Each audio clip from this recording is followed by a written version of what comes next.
Hello again. Welcome to another edition of Media Watch. I'm your co-host, Eric Tate, I'm Bob Anthony.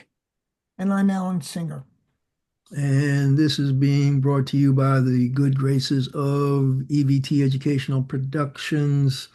Uh, our co-host, Raymond's still recuperating from his medical stuff. And we hope to be airing sometime at Manhattan Neighborhood Network, probably next Monday. We're doing this Wednesday, September 10th. And oh, New York mail race. Might as well jump off with a big local story that actually does have import nationally and internationally, because the mayor of New York tends to be a pretty potent figure. And because Zoran Mamdani seems to be building a lead in New York, the real estate moguls, rich folk in New York, are all panicking. So, Bob, what did you see recently about? Yeah, it's you know Assemblyman Zoran Mamdani. He won the New York mayoral primary by such a wide margin, and apparently it's actually widening right now. Yeah. So the other day, Tuesday morning, well, which is yesterday, as we tape, some of New York's richest real estate developers and billionaires met at the Seagram's building, basically to get together to say, how do we stop Mamdani?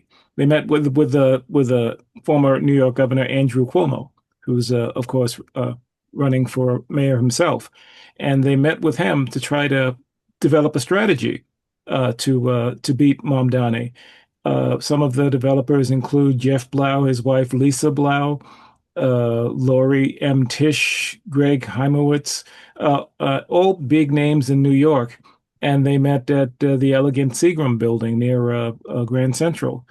A lot of money in the room, all put together just to push back on on this young guy who they don't believe works in their interests, and that's the point. Not so much the people of the city. They're pretty sure that Mamdani's with his calls for free transit and a freeze on rents is in their corner. So yeah, this is a rather interesting spin on local politics. These guys Uh, flex their muscles elsewhere, right, Alan? Well, part of the problem is nobody likes Andrew Cuomo. Um, you know, just Cuomo was complaining that Mondani was living in rent frozen apartment. But I think if I remember that while he was governor, Andrew Cuomo was living rent-free in state facilities. And I think Eric Adams is doing the same.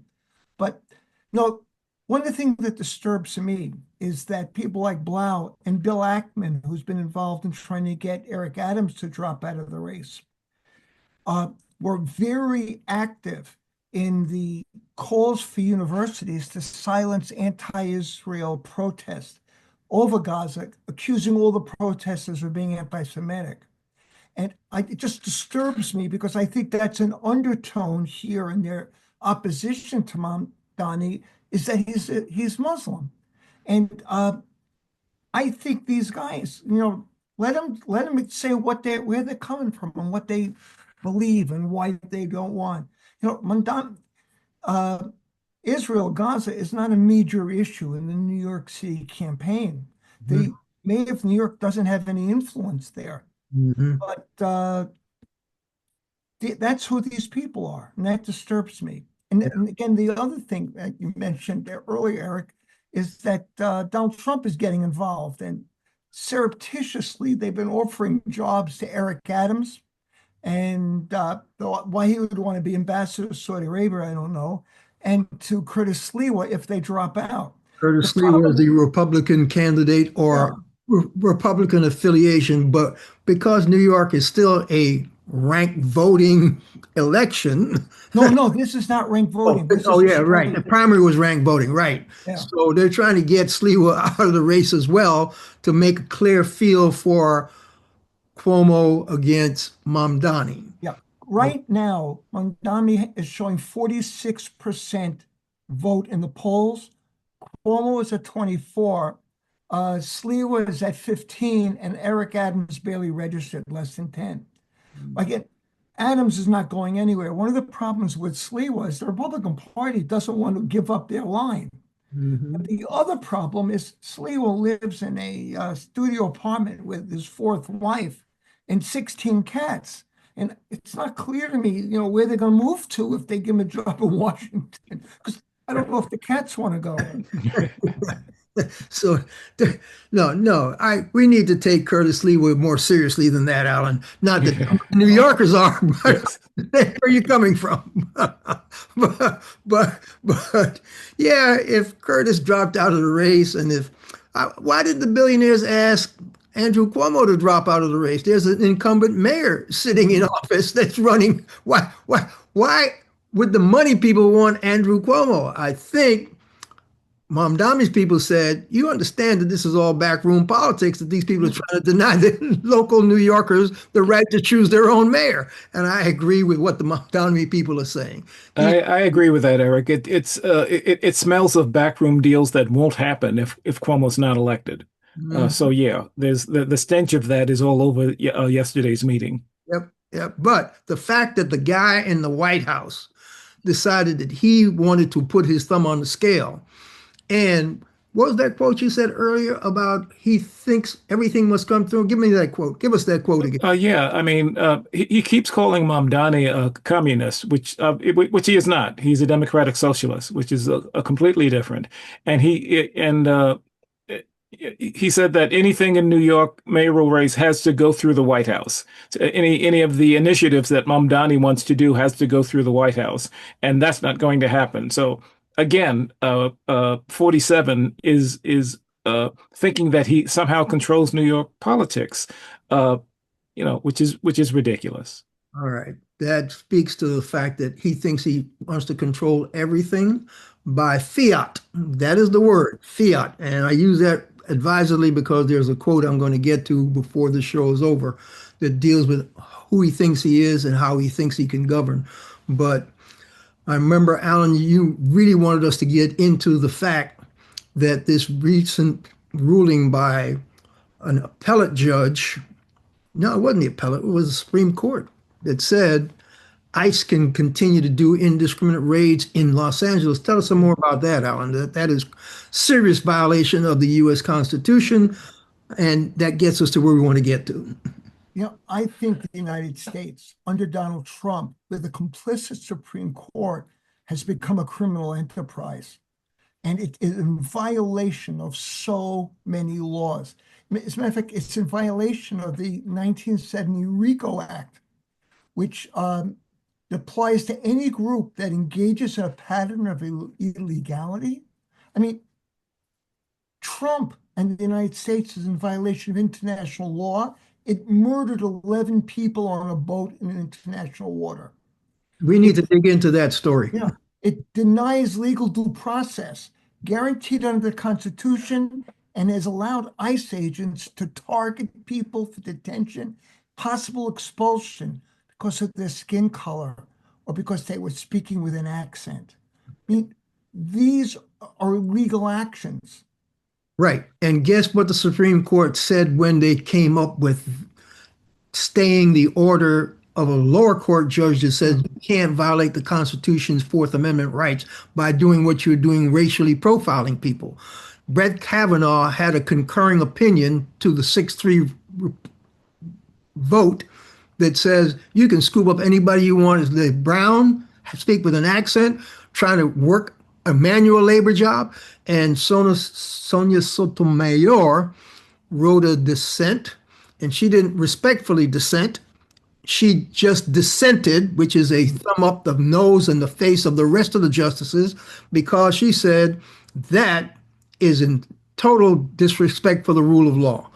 And that brings us to the paradigm of why I think this guy is doing what he's doing. You remember a year and a half ago, I don't know how long ago, when the U.S. Supreme Court came down with a ruling, anybody want to quote it?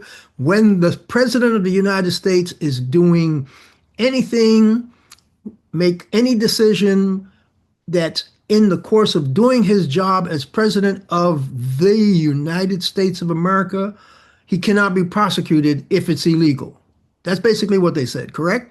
Yeah. It was something to the effect that if he thought it was in the best interest of the country and, he thought it was necessary, that it wouldn't be considered illegal. I forget the exact flowery language, but yeah, I basically have the gets. quote.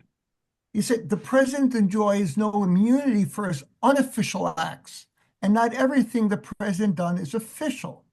The president's not above the law, but Congress may not criminalize the president's conduct in carrying out the responsibilities of the executive branch under the Constitution.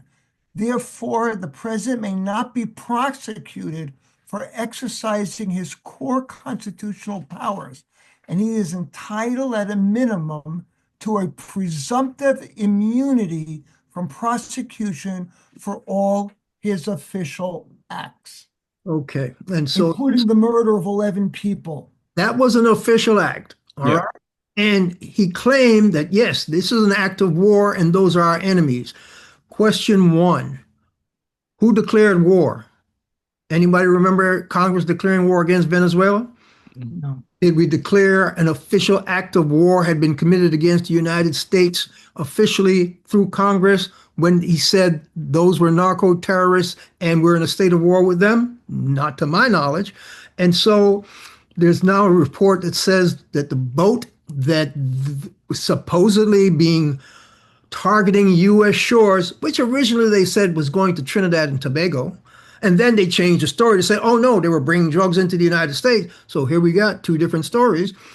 New report is that boat, when it saw it was being surveilled, turned around. So if it turned around, as one general or colonel that used to be with the U.S. Army in the judge advocate, which I'm going to dig up that quote, said, it's no longer an assault or an attack on the United States, is it? So you have actually committed a war crime when you actually blew them out of the water. Guys, Alan, talk to us about why, when he dropped the bomb on Iran, nobody got upset and didn't talk about it. Yeah. I mean, the thing with Iran is people are nervous about Iran getting a nuclear weapon. And I think that because of that, people were willing to just be quiet when he ordered the bombing of Iran, an attack on another country, an attack on a country that is not militarily engaged with the United States. There are other countries that have atomic bombs. In Pakistan, I don't really trust them with an atomic bomb. India, I don't trust them with atomic. I don't trust Israel with an atomic bomb, given their record of attacking other countries. Just this week, they attacked Qatar. We're going to get to that on the back of the show. We need to dig into how come it's okay to bomb Iran? We need to see. I'm saying the Supreme Court says you can do anything you feel like, you're above the law. So now he issues all these executive orders, unlawful, illegal, unconstitutional. And when lower courts push back, he takes it to the Supreme Court, which is what that latest ICE ruling was. And the 6-3 crazy people, they're not complicit. They're aiding and abetting this man's push towards autocracy. There was a quote from a couple of generals, a couple of military people about this boat incident that I really want to read, because it's not just us that are upset. I mean, I'm ex-military, so yeah, I'm upset because these guys are violating international law, as you said. They're trying to do it under the guise of supposed war. But Heather Cox Richardson quoted Jeffrey Korn, a retired uniform lawyer who was the Army's senior advisor for law of war issues. He said he believed Mr. Trump and Mr. Hegseth's order was not justified as an act of self-defense. He expressed concern that what he saw as an apparent illegal order was passed down through the military chain of command and carried out. The apparent turning of the boat, possibly turning around, Before the attack began, he said, reinforce that judgment. I think it's a terrible precedent. He said, we've crossed a line here. That's one military guy. She went on to further, and that quote actually wasn't from Heather Cox Richardson. That was from a New York Times report written by Charlie Savage and Helene Cooper, talking about the fact that the boat had turned around. But Heather Cox Richardson quoted retired Navy Captain John Duffy, and he published in the Defense One publication, warning that, quote, the United States has crossed a dangerous line into lawless power, operating without regard to the law. The president has ordered killings in international waters. 11 people are dead, not through due process, but by fiat. The defense secretary boasts about it on television, and the president will face no consequences. This is no longer abstract, Duffy writes. The law has been rewritten in real time. A president can kill, and there is no recourse. That is not strength, that is authoritarianism. This is some horrendous stuff that this guy is doing in our name, and it's illegal and unlawful. And when you look at it, and it scared me the day that I saw it on the news, because it had there was no premise to it. I mean, first of all, do drug boats have an itinerary? Do they tell you where they're going? So there's no way we would have known that where they were headed in the first place. And of all the news reports I've seen, the U.S. hasn't provided who these people were, what drugs were on the boat, how they knew the boat had left what port, headed where. No evidence at all. And of course, no due process. They were just killed. So we don't know what 11 people, we have no clue. And that is not the United States. That is not how we operate, but it is now. And like you said, it's a new day in the White House. Let me give you one more Duffy quote, and we'll get back into this. A republic that allows its leaders to kill without law, to wage war without strategy, and to deploy troops without limit is a republic in deep peril. Congress will not stop it. The courts will not stop it. That leaves those sworn not to a man, but to the Constitution. The oath is clear, he wrote. Unlawful orders, foreign or domestic, must be disobeyed. To stand silent as the military is misuse is not restraint, it is betrayal. This man could not have worded more succinctly and more eloquently. We are living in a country where the president is a lawless, unchecked autocrat. And the Congress is not doing anything to stop him. That means the military hopefully will have to step up and say, we're not obeying your illegal orders. And the rest of us out here in the general population needs to get out there and tell the Republicans and Democrats, we're not living in this autocratic world. We need to step up and tell these complicit politicians and Supreme Court justices, this is against the Constitution and the rule of law, and we're not going to take it. What Alan said earlier, I would have considered hyperbole in any other administration. Alan said that this is a criminal enterprise.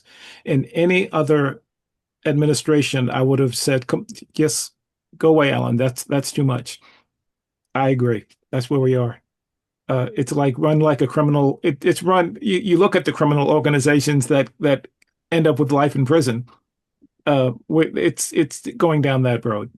And all this goes back to the United States Supreme Court. All this aiding and abetting, because we've got instances. Anybody got a list of some of the judges who ruled? Let's see. One judge just ruled that no, he cannot fire Lisa Cook, the governor from the Fed, that he has to actually give her due process while these charges that they're claiming plays out, so she can continue to do her job on the Fed. But guess what? He's trying to appeal that. Another judge said, no, those tariffs are illegal that you put in place. He's appealing that. I forget what the third one was, but there have been serious pushback on the lower courts that said, this is all illegal. this is against the Constitution. You cannot do this. And every time he gets ruled against, he takes it to another level. And either that appellate court sides with him, or when they don't, he takes it to the Supreme Court. And the Supreme Court, 70% of the time, have ruled with him, even though the stuff is illegal and unconstitutional. We have a What they've problem. done, this is interesting. What they've done is they've issued unsigned opinions that do not address the substance of the issue and just say, well, while these things are being resolved, he can continue to do it. And you can't block him. It could take years for these things to be resolved. Kavanaugh, who it's hard to even not curse when you say his name. Kavanaugh told people who were abused by ICE, well, if they don't like it, they could always sue. Yeah, right, right. Yeah. I think the third ruling was a judge that said, no, you cannot freeze this foreign aid.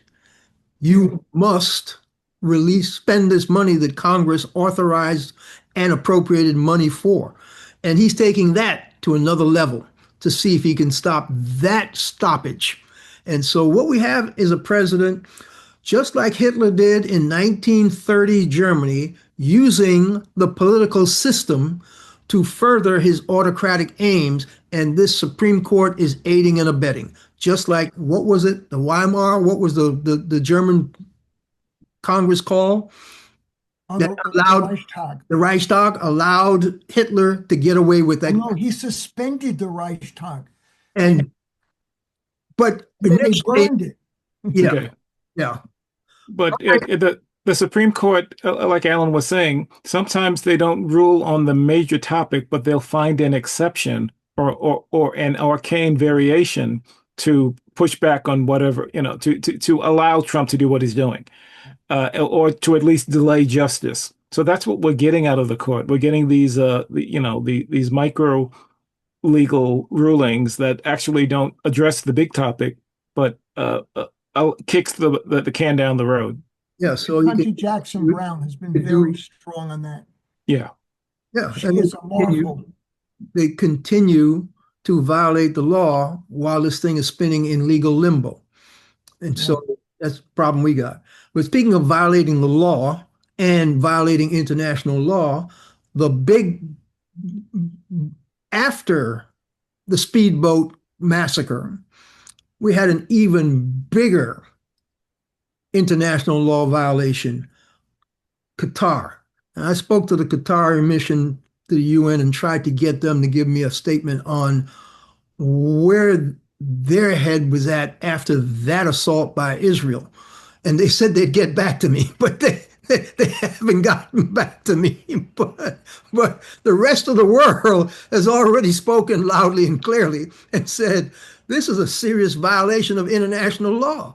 What is going on? Alan, give us a background on what the Israelis did and how heinous it really is. It's not even incomprehensible because they crossed the line a long time ago. Been involved in the negotiations between Hamas and the Netanyahu cabinet trying to resolve the war in Gaza, among other things, getting aid into people who are subject to famine now and starvation. And so there are people, leaders of Hamas are in Qatar, so they could participate in the negotiation that Israel claimed that they were going to participate in. And which, by the way, Donald Trump said is a priority because we have to have negotiations to end this war. So what Israel did is it used the opportunity of the Hamas people being there to negotiate a ceasefire to bomb a building in Qatar trying to kill them. Because Israel is not interested in a ceasefire. Israel is not interested in a resolution. Israel is delaying while it tries to destroy Hamas, destroy Gaza, and I believe to annex Gaza and annex the West Bank. I mean, that is another country that is involved in war crimes and is criminally the rest of the world is crying out against Yeah. that bombing of Qatar. I think they're crying about that louder than they're crying about Israel bombing and killing civilians indiscriminately as Yeah. normal prosecution of their quote war. There is no war. There is no resistance to what Israel is doing in Gaza. Show me a tank that's fighting back. Show me a plane that's fighting back. The interesting thing is Hamas took credit for civilian bombing in Israel. It was a shooting at a bus station Yeah. Bus where a station. number of people were killed and a number of people were injured. And Hamas, once again, they can be really stupid, took Took credit for credit for that. that. Yeah. And You know why? Because guess what? They can't take credit for doing anything else yeah. while they're being decimated and bombed out of existence. And right now, Israel is telling people in Gaza City, we're talking about 1 million people in Gaza City, saying that they have to move. Where? Where? And right now, they're dropping entire apartment buildings, if you've seen those videos, Seen the to latest? get allegedly Hamas hiding in them. Yeah. It's so ridiculous, so cruel. That's the And propaganda lie. yeah, and we have While about a minute and 10 seconds left. they destroy and decimate Gaza into rubble, so they can then just say, well, we need to clear it out to rebuild it, but we're going to clear out the population while we clear it out to rebuild it. That is my thinking. I sent you guys something on your cell phones about the faith leader with the poem in Chicago, where he said, Yes, I wish I could put up the link right now, but I don't have it. But go ahead. We only have about 45 seconds. keep our name out of your mouth. I would link to it, but we're out of time. But another one of those autocratic moves where he's targeting the city of Chicago. He can't quite move the National Guard because the governor hasn't invited him in, but Chicago is top of his list with his Chicopolis now meme on social media. But more on that at another time. This has been Media Watch, folks. I'm your co-host, Eric Tait. I'm Alan Singer. And I'm Bob Anthony. Catch up to us on YouTube at Media Watch EVT. And we'll catch you the next time, folks. Stay safe.